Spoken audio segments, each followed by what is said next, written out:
this is it eh. Naipasa ko na ang final test. Ang final test ng pagiging old maid forever never. Ano na naman? Grabe. Kasi naman ito huli kong ka-text, no? Bigla na lang hindi nag-reply. Eh, kung pag-aaral pa yung hinatupag mo, baka masituwa pa ako sa'yo. Bakit? Nagre-review naman ako ah. Nire-review mo pala yung phone mo, kaya pala kanino pa yung tinitingnan. Ano ba? Nagre-review ako. Nire-review ko yung mga text namin kanina. Diyos ko, bakit hindi na siya nag-reply? Anong sinabi kong mali? Oo, pansinin mo naman ako. Hindi naman kasi iniatupag mo eh. Para naman makakatulong sa akin yan. Hoy, for your information, mas may katuturan pa to kasi just like inaatupag mo, no? Alam mo, nursing is an art and science. Therefore, it must be applied. At para sabihin ko sa'yo, alam mo ba, ito mga nursing diagnosis na to ay pwedeng i-apply sa ating buhay.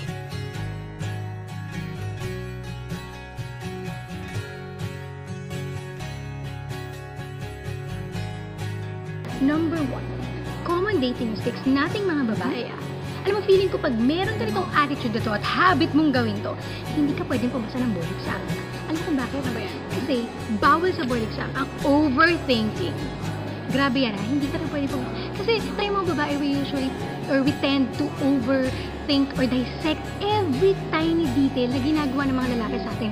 Especially, minsan 2 seconds encounter nyo lang nung guy na crush mo, and then as in maghapon yung pag-uusapan, kamusta naman yun, di ba? Yes, and you know what? We are over-rationalizing simple things, men. True. Totoo yan. Parang ganito lang yan Ang magiging nursing diagnosis sa'yo ay anxiety related to situational crisis as manifested by worried expression. I know, ganyan yan.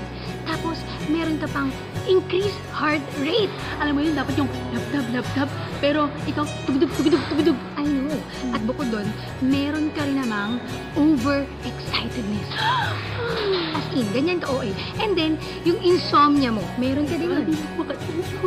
Lastly, ito pinakamalupit kong estudyante, decreased learning ability. Ay, naku, kasi kakaisip mo sa kanya, wala ka ng ibang mga tutunan. Of course, at least, syempre, you're going to have your confusion. Ganyan ka confused? Grabe pa.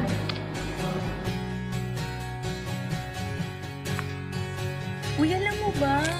Grabe, he asked me on a date na, alam mo, feeling ko, tonight is the night. He will really ask me to be his girlfriend na, okay.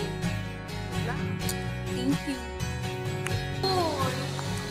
Uy, te, alam ba niya na may date kami? Bakit siya late? Grabe medyo, hindi na, grabe kinakabahan ako. Bakit siya late? Ate, nasaan na ba siya? Diyos ko grabe kinakabahan na talaga ako dito. Kanina nga, alam mo ba, nagka-asthma na ako. As in yung wheezing, ganito. Rinig mo? Tapos ngayon, feeling ko, status asthmaticus na. As in yung stridor, ganito. Alam mo, feeling ko, gano'n na siya, gano'n na nangyayari. Tulungan mo ako, nasa na siya? Ha? Grabe, feeling ko, nandiyan na siya. Wala pa siya. Nandiyan na siya. Wala pa siya. Nandiyan na siya. Wala pa.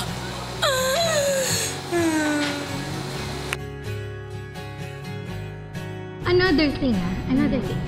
Yun bang, we always think beyond what's real. As in, nagpa-fantasize kagad tayo, di ba? Ito ba yung parang ganito? Alam mo, feeling ko may gusto siya sa akin kasi tinext niya ako. Tapos mamaya, best friend na kami. Kung pa siligawan niya na ako, tapos magiging kami na, magmamansa rin na kami. And then after, magpapakasal na kami, tapos magkakaanak, magkakaapo, tatanda kami ng sabay. And we will live happily ever after. Alam mo kung first date pa lang or first encounter pa lang, ganyan ka na mag-isip, meron kang nursing diagnosis na alam mo kung ano? Disturbed thought process related to psychological conflict. And you know what's that conflict? Ha? Yun nga, yung, ang sabi doon, magkakaroon ka ng manifestations such as yung distorted thinking ability mo. Tapos, alam mo yun, unreal thoughts, non-reality based thinking. Diba? Simple lang ang rule. Men are simple. As in, what you see is what you get. And you know what? Kung gusto ka nila, I'm sure, gagawa sila ng paraan just to get it. Yes. And you know what? It's human nature that girls wait and boys do the move. Correct. Number 2, common mistake. Assuming the girlfriend role. Right, like, red din ba ito? Grabe, pati pa siya nagtitext. Grabe, dapat nagtitext na yun. Pagka kasi tuwing 11:49, nagtitext yun kasi tapos na yung lunch niya. Dapat nagtitext na siya sa akin. Tapos dapat wala na siya ibang ginagawa kasi nag-FB na siya dapat ito. Tapos hindi man na siya makareply sa sagot ko. Grabe, baka may babae na to ah. Grabe talaga. Hoy, stalker ka ba? Ganun yun? Hindi naman ah.